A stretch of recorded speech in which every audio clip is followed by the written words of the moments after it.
एक समय की बात है, एक व्यापारी के पास एक गधा था।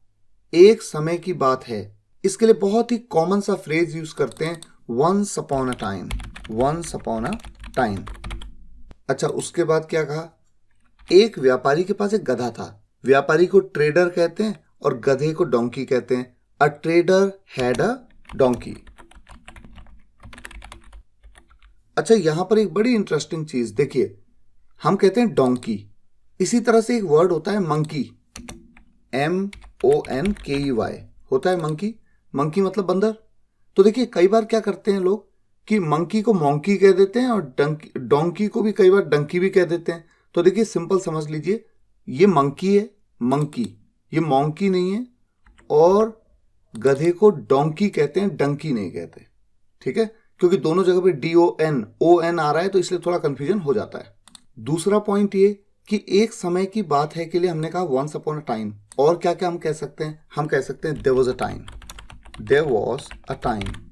या फिर हम कह सकते हैं अ वाइल बैक।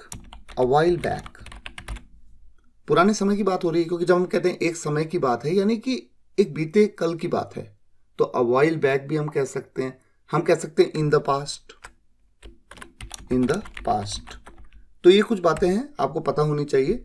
ठीक है, फिलहाल हम यहां पर कहते हैं वंस अपॉन अ टाइम, क्योंकि ये बेस्ट है, वंस अपॉन अ टाइम। अच्छा, आपकी नॉलेज के लिए मैं फटाफट से आपको ये भी बता दूं कि ये जो सेंटेंस है ना, a trader had a donkey, इस बात को कहने का तरीका ये भी हो सकता है there was a trader who had a donkey. तो इस तरह से भी हम कह सकते हैं। और यहां तक कि आप ऐसे भी कह सकते हैं there was a trader having a donkey. वो गधे का इस्तेमाल सामान को बाजार ले जाने के लिए करता था। ही यूज्ड द डोंकी। वो गधे का इस्तेमाल करता था किस चीज के लिए? टू कैरी, कैरी करने के लिए। क्या? गुड्स, सामान। गुड्स कह सकते हैं, स्टफ भी कह सकते हैं। गुड्स कहां को? To the market. देखिए, he use the donkey to carry goods to the market.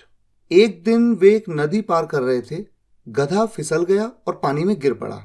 एक दिन, वन डे, वे एक नदी पार कर रहे थे, दे वर क्रॉसिंग अ रिवर। गधा फिसल गया, द डोंकी स्लिप्ड, और एंड पानी में गिर पड़ा, fail into the water. One day they were crossing a river, the donkey slipped and fail into the water. कुछ नमक की बोरियां भीग गईं और नमक पानी में घुल गया। कुछ नमक की बोरियां भीग गई, some bags of salt got wet. यहां पर आप बैग की जगह पे सैक भी कह सकते हैं, क्योंकि बोरी को सैक कहते हैं। बैग भी कह सकते हैं, सैक भी कह सकते हैं। सम सैक्स ऑफ सॉल्ट गॉट वेट। तो फिलहाल मैं यहां पर बैग कह लेता हूं, इजी है। Some bags of salt got wet, और एंड नमक पानी में घुल गया, द सॉल्ट डिसॉल्व्ड। घुलने को डिसॉल्व होना कहते हैं ना, the salt dissolved in the water. The salt dissolved in the water. यहां पर मैंने गॉट का यूज किया, वर्ब की सेकंड फॉर्म, यहां पर डिसॉल्व्ड का यूज किया, क्योंकि पास्ट इंडेफिनिट में ही दोनों सेंटेंसेस हैं। भीग गई, घुल गया। ठीक है, तो पूरा सेंटेंस बना some bags of salt got wet and the salt dissolved in the water. जब गधा उठा तो उसे लगा कि बोझ हल्का हो गया है, वो खुश हो गया। When the donkey got up, तो उसे लगा, क्या लगा उसे?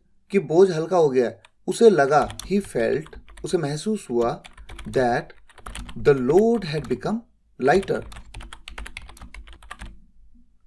लाइटर, लाइट का मतलब हल्का, और लाइटर और ज्यादा हल्का हो गया, पहले जितना था उससे हल्का हो गया। वो खुश हो गया, he got happy. यहां पर हम गॉट की जगह पे बिकेम भी कह सकते हैं, ही बिकेम हैप्पी, वो खुश हो गया। और फेल्ट की जगह पे रियलाइज्ड भी कह सकते हैं, ठीक है ना। ही रियलाइज्ड, उसे महसूस हुआ, that the load had become lighter, he became happy.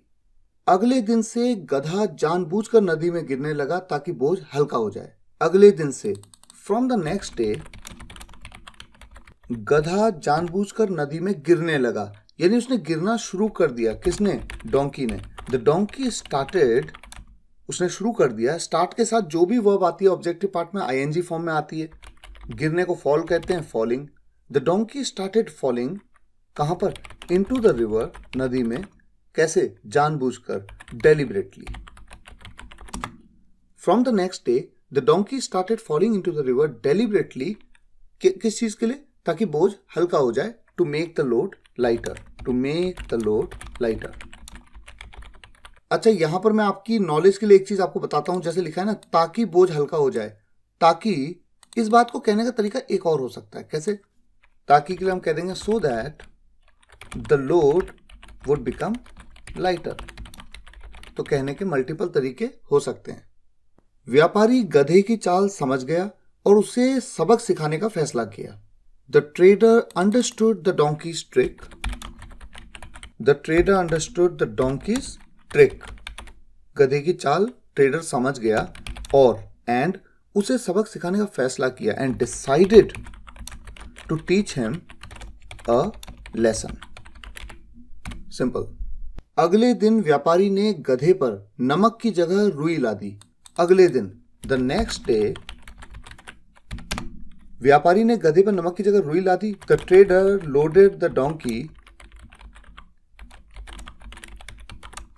With cotton. Cotton से लोड कर दिया। इंस्टेड ऑफ, किसके बजाय, किसके बदले में? Instead of salt.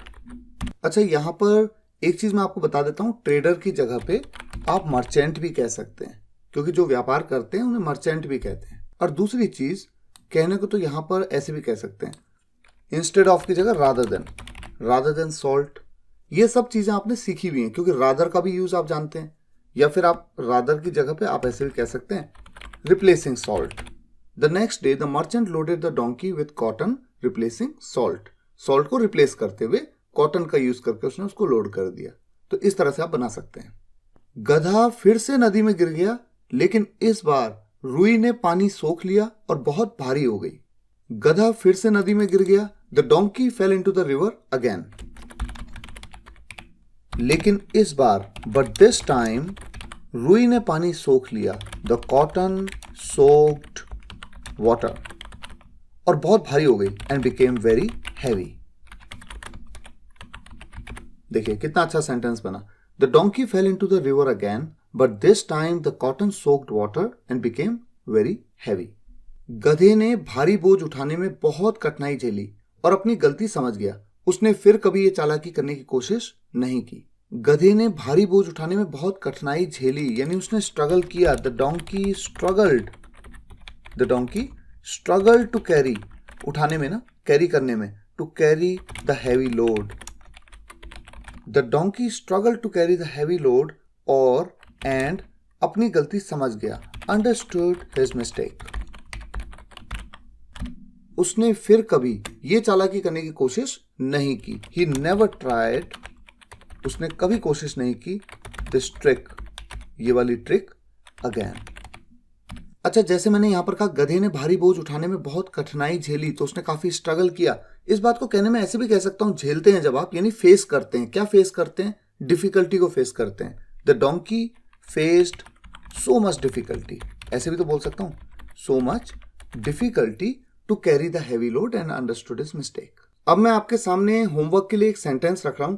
इस सेंटेंस को इंग्लिश में कैसे बोला जाए, ये आपको इस वीडियो के कमेंट्स में लिख करके बताना है। अगर आपको ये वीडियो लेक्चर पसंद आया हो तो वीडियो को लाइक और शेयर जरूर करिएगा। कमेंट्स में भी बताइएगा कैसा लगा।